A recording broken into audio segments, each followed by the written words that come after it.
Hello friends, welcome to my channel Manasa vlog. അപ്പോൾ നമ്മുടെ ഇന്നത്തെ ഒരു വീഡിയോ എന്ന് വെച്ചിട്ടുണ്ടെങ്കിൽ നമുക്ക് ഒരു ജേർണൽ ചെയ്താലോ.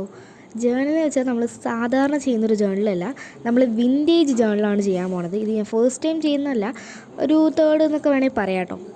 അപ്പോൾ ഫസ്റ്റ് ഞാൻ എന്താ ഈ ഒരു ബ്രൗൺ കളറിൽ ഇത് കോഫി പേപ്പറാണ് കേട്ടോ, അത് കോഫി ഒഴിച്ചിട്ട് ചെയ്തിട്ടുള്ളതാണ്. അപ്പോൾ പിന്നെ നമുക്ക് ഗ്ലൂ വേണം. എന്നിട്ട് നമുക്കിതാ ഇതുപോലെ സൈഡിലൊക്കെ ഒന്ന് ഒട്ടിച്ച് അടിപൊളിയാക്കി എടുക്കണം. അപ്പോൾ നമുക്ക് ഒരെണ്ണം കൂടെ വേണം. അപ്പോൾ ഒരെണ്ണം കൂടെ നമ്മളിതുപോലെ ഒട്ടിച്ച് നല്ല അടിപൊളിയാക്കി എടുക്കാം. എന്നിട്ട് ഇതാ ഈ ഒരു പേപ്പറും കൂടെ വേണം. ഇത് നമ്മൾ ഉണ്ടാക്കിയതല്ല കേട്ടോ, വേറൊരു പേപ്പറാണ്, അത് പുറത്തുനിന്ന് കണ്ട് വാങ്ങിച്ചാണ്. അപ്പോൾ അതും കൂടെ ഒട്ടിച്ച് കൊടുത്തിട്ട് നമ്മൾ ഈ ടെക്സ്റ്റ് ബുക്കൊക്കെ ഇല്ലേ പഴയത്, ചേട്ടനോ ചേച്ചിയൊക്കെ ഉണ്ടെങ്കിൽ ചോദിച്ചിട്ട് എടുക്കാം കേട്ടോ. അപ്പോൾ ഇതെൻ്റെ ചേട്ടനെയാണ്, പഴയതാണ്. അപ്പോൾ ഞാൻ അതിനകത്തൊരു പേജ് കയറിയെടുത്ത് ഈ സ്റ്റോറിയൊക്കെ ഇല്ലേ അതൊക്കെ എടുത്താൽ മതി. പിന്നെ നമുക്ക് വാഷി ടേപ്പ് വേണം. വാഷി ടേപ്പ് നല്ല വിലയുണ്ട്, 300 രൂപയ്ക്ക് തുടങ്ങുന്നതാണ് വില. എന്തായാലും നമുക്കതൊന്നും വാങ്ങിക്കാൻ പറ്റാത്തതുകൊണ്ട് നമ്മൾ സ്വയം ഉണ്ടാക്കിയിട്ടുണ്ട്. ചുമ്മാ ഏതാണ്ടൊക്കെ സ്റ്റോറിയൊക്കെ എഴുതിയിട്ട് ചുമ്മാ ഉണ്ടാക്കിയിട്ടുള്ളതാണ് വാഷി ടേപ്പ്.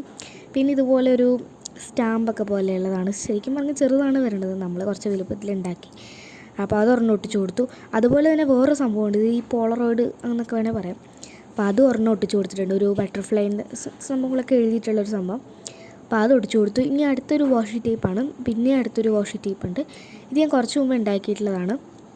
അപ്പോൾ നമുക്ക് ആ വാഷി ടേപ്പ് മേലായിട്ട് ഒട്ടിച്ച് കൊടുക്കുക. അത് ഞാൻ നിങ്ങളെ കാണിക്കാൻ മറന്നുപോയി ഗൈസ്, സോറി ഗൈസ്. അപ്പോൾ ഇതുപോലെ ഒട്ടിച്ച് കൊടുത്തിട്ടുണ്ട്.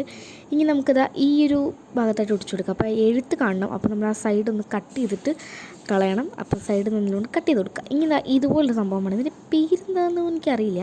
സംഭവം നമ്മൾ ഉണ്ടാക്കിയിട്ടാണ്, അതും ഒട്ടിച്ച് കൊടുക്കുന്നുണ്ട്. അതിനകത്തൊരു ഗ്രീൻ കളർ കട്ട് ചെയ്ത് ഒട്ടിച്ചിട്ടുണ്ട്. ഇനി നമുക്ക് ഡ്രൈ ഫ്ലവേഴ്സ് വേണം. ഇതൊക്കെ നമുക്ക് ഫ്ലിപ്കാർട്ടിലൊക്കെ അവൈലബിൾ ആണ്. പക്ഷേ നമ്മൾ പൂവും കായൊക്കെ ഇതുപോലെ ഒറിജിനലാട്ടോ, അതെല്ലാം ഒന്ന് ഉണക്കി ബുക്കിനിടയ്ക്കൊക്കെ വെച്ച് ഉണക്കി കഴിഞ്ഞാൽ നല്ല അടിപൊളിയായിട്ട് കിട്ടും. അപ്പോൾ അതൊക്കെയാണ് സംഭവം ഇത്. അപ്പോൾ അതിൻ്റെ ഒരു പൂ ഉണ്ടായിരുന്നു, അപ്പോൾ ഒരു പൂ ജസ്റ്റ് വെച്ചിട്ടുണ്ട്. ഇനി നമുക്ക് എന്തെങ്കിലും ഒക്കെ ഒന്ന് എന്ത് വേണമെങ്കിലും നമുക്ക് എഴുതി കൊടുക്കാം. എന്തെങ്കിലുമൊക്കെ എഴുതി ഡേറ്റൊക്കെ ഇട്ട് ഒന്ന് കൊടുക്കാം കേട്ടോ, അടിപൊളിയാക്കി എടുക്കാം. അപ്പോൾ ഇതാണ് നമ്മുടെ ഫൈനൽ ലുക്ക്. എങ്ങനെയുണ്ട്? ഇഷ്ടപ്പെട്ടിട്ടുണ്ടെങ്കിൽ ലൈക്ക് ചെയ്യുക, സബ്സ്ക്രൈബ് ചെയ്ത് സപ്പോർട്ട് ചെയ്യണം. അപ്പോൾ നിങ്ങൾ ട്രൈ ചെയ്ത് നോക്കുക. അപ്പോൾ എന്തായാലും ടേക്ക് കെയർ, ബൈ.